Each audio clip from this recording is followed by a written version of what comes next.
Olá malta, sejam bem-vindos aqui a mais um vídeo para o canal. Depois de uma curta ausência, estamos mais fortes do que nunca, meu. Trago-vos aqui um livro que eu comprei há não muito tempo, numa feira de livros, chamada A Essence of Mystery, da Isabel Feimeyer, e é uma biografia da Coco Chanel.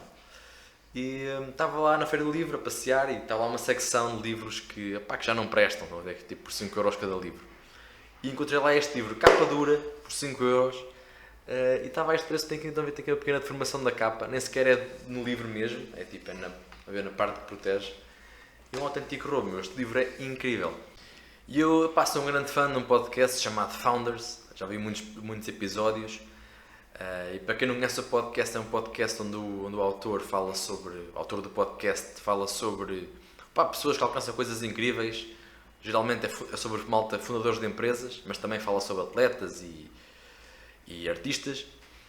E houve um episódio que eu vi que achei interessante, foi sobre a Coco Chanel, e achei a história da mulher bastante interessante, porque eu achava que o mundo da moda era um mundo muito mais vazio e mais, estão a ver, sem alma, estão a ver, mas não, a Coco Chanel é uma pessoa, um caráter, uma pessoa cheia de alma e muito interessante.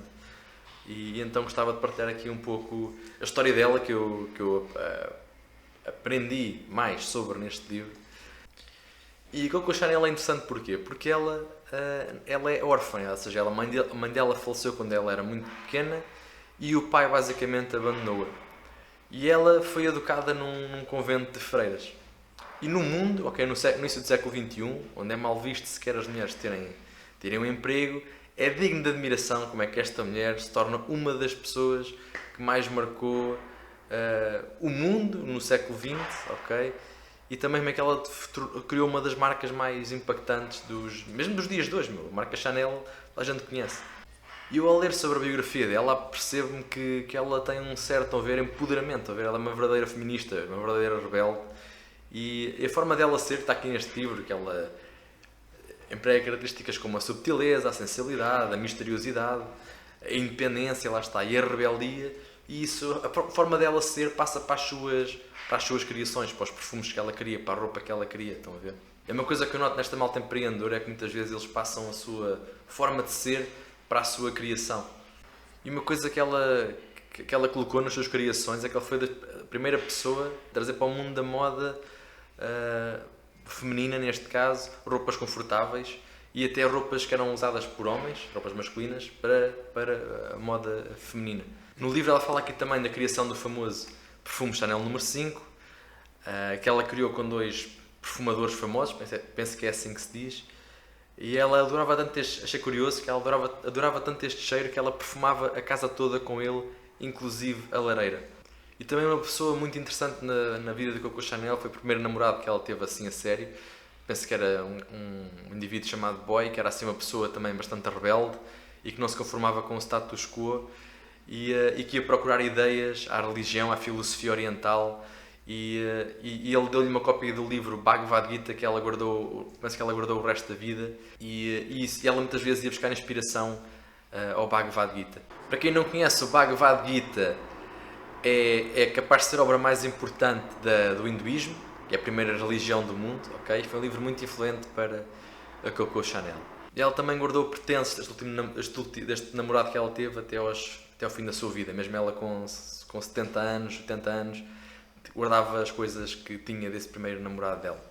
Uma coisa que eu também achei interessante é que ela, para além do sucesso do mundo da moda, ela dava-se muito com pessoas do mundo artístico, tipo pessoal do cinema, pessoal da pintura, e muitas vezes, quando ela sentia que alguém tinha potencial, impulsionava a pessoa e ajudava a que ela alcançasse o seu potencial. E ela tinha também amigos nas mais elevadas posições sociais, e ela, por exemplo, trocava correspondência com Winston Churchill. E ela alcançou o nível máximo de sucesso no que se pode alcançar, diria eu, no mundo da moda, que foi a pessoa, naquela altura, mais influente no mundo da moda, e sem dúvida que mudou a forma como as mulheres na altura se podiam vestir, e chegou aos dias de hoje, como é que as mulheres se podem vestir. E apesar de todo este sucesso que ela teve também uma vida cheia de perda e de sofrimento, a começar com a morte da sua mãe, e depois também o desaparecimento do seu pai, e uma irmã dela também se suicidou, também teve um namorado dela que teve um ataque cardíaco, e também sofreu muito com as guerras mundiais, tanto a Primeira Guerra Mundial como a Segunda Guerra Mundial. E também o seu sobrinho foi raptado pelos nazis, o que a levou a relacionar-se com membros dos nazis de forma a poder libertar o sobrinho. Nos últimos anos da vida dela, ela utilizou bastante a morfina para lidar com a dor que ela sofria, que sempre sofreu ao longo da vida, e ela, para o fim da vida, sofria bastante com sonambulismo, alucinações, em que via fantasmas. E é isto, está aqui um pequeno vídeo sobre a vida da Coco Chanel, uma pessoa fascinante. Espero ter-vos aguçado o interesse por esta mulher.